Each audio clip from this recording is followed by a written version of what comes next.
ತೋಟಗಾರಿಕೆಯನ್ನು ರೈತರ ಆದಾಯ ವೃದ್ಧಿಯ ಪ್ರಮುಖ ಇಂಜಿನ್ ಆಗಿ ರೂಪಿಸುವ ಉದ್ದೇಶದಿಂದ ನಮ್ಮ ಸರ್ಕಾರವು ಉತ್ಕೃಷ್ಟ ಗುಣಮಟ್ಟ, ಅಧಿಕ ಮೌಲ್ಯದ ಹವಾಮಾನ ಸ್ಥಿತಿಸ್ಥಾಪಕ ಮತ್ತು ಮಾರುಕಟ್ಟೆ ಆಧಾರಿತ ತೋಟಗಾರಿಕೆ ಅಭಿವೃದ್ಧಿಗೆ ಆದ್ಯತೆ ನೀಡುತ್ತದೆ.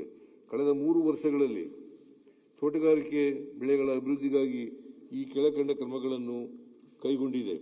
ಹೊಸದಾಗಿ 89,000 ಹೆಕ್ಟೇರ್ ಪ್ರದೇಶದಲ್ಲಿ ತೋಟಗಾರಿಕಾ ಬೇಸಾಯ ಅಳವಡಿಕೆ, 2.23 ಲಕ್ಷ ಹೆಕ್ಟೇರ್ ಪ್ರದೇಶದಲ್ಲಿ ಹನಿ ನೀರಾವರಿ ಅಳವಡಿಸಿ 2.36 ಲಕ್ಷ ರೈತರಿಗೆ ಅನುಕೂಲ.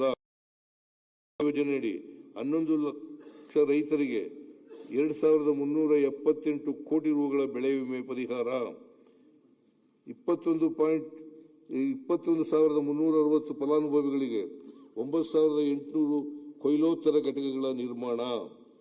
ತೋಟಗಾರಿಕೆ ಇಲಾಖೆಯ ಕ್ಷೇತ್ರಗಳು ಮತ್ತು ನರ್ಸರಿಗಳಲ್ಲಿ ಲಭ್ಯವಿರುವ ಜಮೀನನ್ನು ಉಪಯೋಗಿಸಿ ಉತ್ಕೃಷ್ಟ ಮೌಲ್ಯದ ತೋಟಗಳ ಅಭಿವೃದ್ಧಿ, ಕೊಯ್ಲೋತ್ತರ ಸೌಲಭ್ಯಗಳು ಹಾಗೂ ತೋಟಗಾರಿಕೆ ಆಧಾರಿತ ಕೈಗಾರಿಕೆಗಳನ್ನು PPP ಮಾದರಿಯಲ್ಲಿ ಸ್ಥಾಪಿಸಲಾಗುವುದು.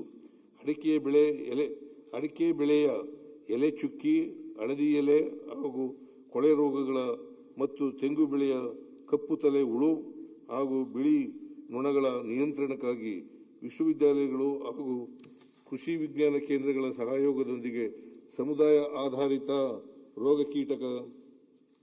ರೋಗಕೀಟ ನಿಯಂತ್ರಣ ಕ್ರಮಗಳನ್ನು 10 ಕೋಟಿ ರೂಗಳ ವೆಚ್ಚದಲ್ಲಿ ಕೈಗೊಳ್ಳಲಾಗುವುದು.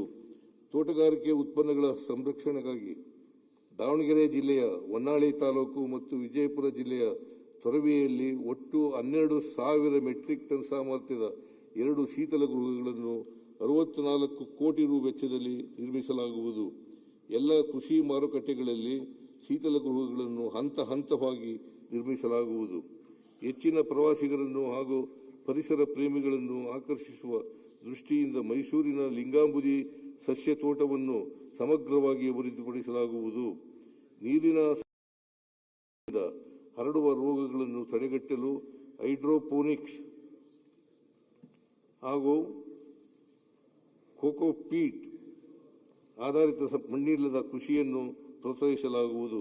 ತಜ್ಞರ ಕಾರ್ಯಸಾಧ್ಯತಾ ವರದಿಯ ಶಿಫಾರಸಿನಂತೆ ಡಂಬಳದಲ್ಲಿ ತೋಟಗಾರಿಕೆ ಕಾಲೇಜನ್ನು ಸ್ಥಾಪಿಸಲು ಅಗತ್ಯ ಇರುವ ಪ್ರಥಮ ಹಂತದ ಮೂಲಸೌಕರ್ಯ ಕಾಮಗಾರಿಗಳನ್ನು ಕೈಗೆತ್ತಿಕೊಳ್ಳಲಾಗುವುದು.